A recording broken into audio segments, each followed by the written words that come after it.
I'm Clara Park. I hope you had a great weekend, and here's your food news for February 23rd, 2009. Our top story of the day, PepsiCo announces plans to make throwback versions of Pepsi and Mountain Dew using real sugar. Starting April 20th, the soft drinks will be sold containing sugar instead of high fructose corn syrup. They will remain available until June 13th. I think it's pretty sad when using an all-natural ingredient is considered a throwback and a highly synthesized ingredient is the norm. Think the FDA is looking out for you? Think again. The New York Times recently outlined the FDA list of allowable contaminants, which includes rodent hair and pellets, mold, insects and their eggs, mammalian excreta, maggots, mites, flies, sand and grit, parasites, mildew, sticks, stones, burlap bagging, cigarette butts, and the list goes on. It's time for Go Ahead, Throw Up in Your Mouth a Little. Today's tasty morsel comes from thisiswhyyourfat.com. Bacon cheese pizza burger. It's a giant burger between two large meat pizzas, eggs, bacon, Colby, and pepper jack cheese. I think my arteries clogged a bit more just by reading that. Our final story of the day, Burger King has unveiled their version of a slider, calling it the Burger Shot. People, a burger shot is a close-up of a Devour.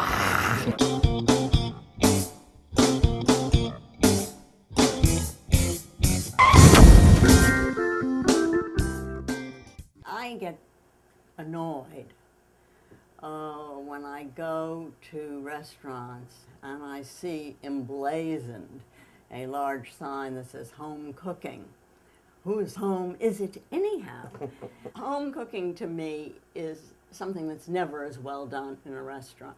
And there are versions. In other words, Joël Robuchon's mashed potatoes are sublime. They are not home cooking. No. You're not going to get rats, those special little potatoes, and they're not starchy. They don't hold the fat. So they're going to fall apart. They have to be done à la minute, ready for people to eat. Worse is roasts. And of course, it is true that I wrote a book about roasting, and I have a passionate feeling about it. But I must say that unless you happen to be the first person eating at the restaurant that night, I'm presuming that the roast has finished cooking, you're the only one getting the roast at its premium condition. I would start off knocking down your argument by boosting you up. You are Barbara Kafka. You are one of Last time I looked. Yes, and you are one of the great cooks of the world, and you've written some of the classics of home cooking. Oh, darling, now, I may not live through this, yes. But if you say that I'd rather have home food at home as opposed to a restaurant, that's your home. Look where we are. I mean, this is a temple. This is a shrine of home cooking, and you're cooking it. There are lots of people out there who can't make food at home that's as good as Barbara Kafka's food at home. But that's not important. Not that it's good?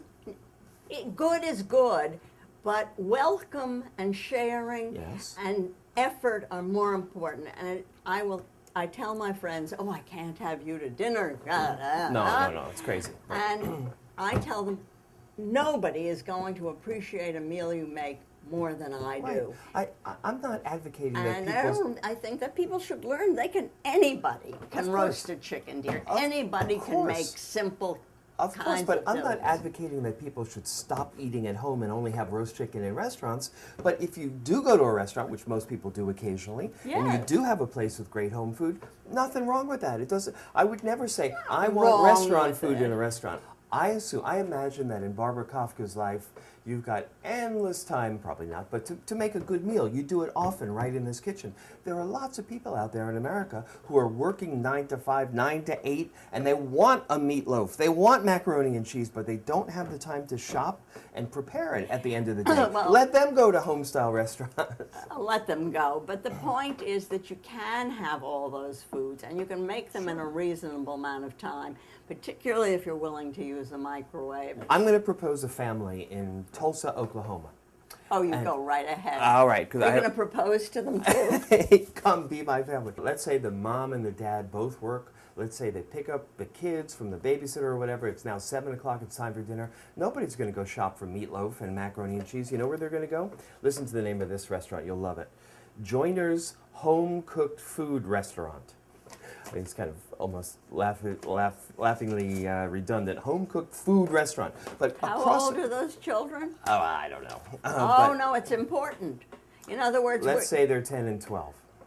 Teaching them very bad habits. But do that once in a while. You don't have to do it all the time. I didn't say you can't do it once in a while, nor do I never eat a roast chicken in a restaurant. Well, actually, I must say I really don't ever eat a roast chicken in a restaurant. Yeah. I'd rather do it myself. Basically, I have to count my dollars like anybody else. Yes. And it's a lot cheaper to eat that food at home than it is to eat it in a restaurant. And if I'm going to spend the money on a restaurant, then why shouldn't I have a restaurant experience? Yeah, but you know, we might be looking at the difference of $250 for a couple in a fancier restaurant and $65 in a home food restaurant. 65 when I could make the same meal for 15 bucks seems like a lot of money. Yes. With my roast chicken, I have leftovers. I can make a sandwich. Le doggy bag. Yeah. But I don't get to take the bones home and pick them off of people's plates, which I do here. You know, I must tell you a quick story. When I went to Le Cirque about a year and a half ago, my daughter and I ordered the roast, it was a guinea hen. And we didn't, it was fantastic actually. And we didn't finish it. And it went back to the kitchen, and as I was leaving, they said, Sirio wants to say goodbye to you. We came into the kitchen. Sirio was eating our leftover bones in the kitchen. But I'm not eating the leftover bones. I am taking them off the plate. I am stripping the meat off the carcass. I'm throwing them in a pot. I'm putting water in there. And I'm getting stock for nothing. See, what I think it comes down to in this discussion, not everybody's you. For you, all of this makes perfect sense. My body would be very overpopulated. But for many people, it makes sense to. Yes, it costs a little more, but it's how they get a little pleasure during their day and no further work. I think it's wonderful for people to have pleasure.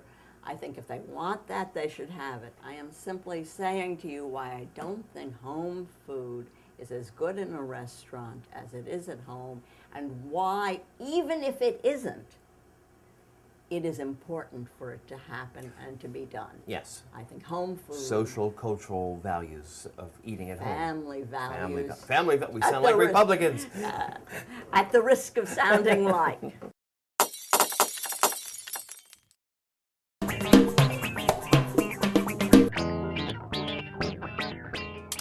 The culinary scene was kind of exciting. I mean, there were just a lot fewer people out there in the pool, and every one of them was really high quality. I think like a lot of the cooks that I worked with in, when I first started cooking have now, become truly great chefs. You hear a story of knives getting thrown at cooks and like pans getting banged on staff. I've had food thrown at me, soggy soft-shell crab. It's hard to get it crispy when it's pan fried. There's not so much of that anymore. I think I think a lot of chefs have mellowed out, and just the whole industry in general. Already filming this? Oh, how interesting, okay.